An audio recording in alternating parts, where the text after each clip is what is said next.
Settle થશે. આપણે નજર કરી લઈએ બ્રોકરેજ હાઉસીસના રિપોર્ટ્સ પર. સહયોગી તૃપ્તિ કપૂરિયા પાસેથી માહિતી લઈએ. તૃપ્તિ, ગુડ મોર્નિંગ અગેન. કયા સ્ટોક્સ આવી રહ્યા છે બ્રોકરેજ હાઉસીસના રડાર પર?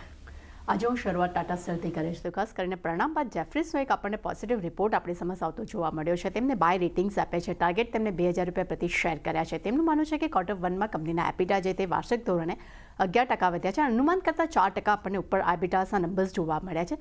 સાથે તેમને એ પણ કહેવું છે કે ભારત અને નેધરલેન્ડ્સમાં કંપનીના એબિટા પ્રતિ ટનમાં QOQ ધોરણે વધારો જોવા મળ્યો છે અને સામે યુકેમાં પણ કંપનીનું જે નુકસાન જે છે અહીંયા ઘટતું જોવા મળ્યું છે. અને ખાસ કરીને ભારત વોલ્યુમ CAGR જે છે તે 8% મજબૂત રહેવાની પણ તેઓ અપેક્ષા રાખી રહ્યા છે.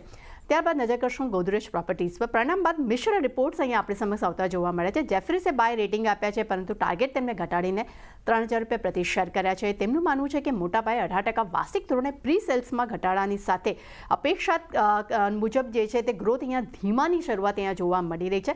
સાથે તેમને એ પણ કહેવું છે કે QOQ ધોરણે કંપનીનું દેવું 1,400 કરોડ ઉચ્ચતમ સ્તર પર અહીંયા પહોંચવું જોવા મળ્યું છે. પરંતુ સામે નોમુરાના રિપોર્ટ પર નજર કરશું. તેમને ગોદરેજ પ્રોપર્ટીઝ માટે રિડ્યુસ રેટિંગ આપ્યા છે. ટાર્ગેટ તેમને ₹1,900 પ્રતિ શેર કર્યા છે. તેમનું માનવું છે કે Q1 FY26ના પરિણામ અનુમાન કરતાં ખરાબ રહ્યા છે. Q2 FY26માં 3 થી 4 મુખ્ય પ્રોજેક્ટ્સ લોન્ચ થવાની પણ તેઓ અપેક્ષા રાખી રહ્યા છે. પરંતુ સામે FY26માં પ્રી સેલ્સ ગાઈડન્સ જે તે અનુમાન કરતાં 5% નીચે રહેવાની પણ તેઓ ધારણા રાખી રહ્યા છે.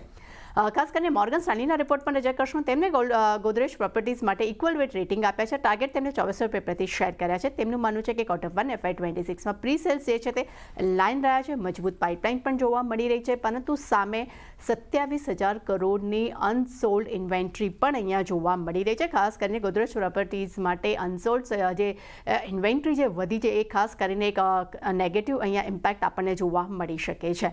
ત્યારબાદ નજર કરશું UPL પર. અહીંયા HSBC તરફથી બાય રેટિંગ્સનો રિપોર્ટ છે. ટાર્ગેટ તેમને ₹775 પ્રતિ શેર કર્યા છે. તેમનું માનવું છે કે પડકારજનક પરિસ્થિતિની સામે Q1 FY26ના પરિણામ ખરાબ રહ્યા છે. બેલેન્સ શીટ એમાં અહીંયા એક સુધારો જોવા મળ્યો છે.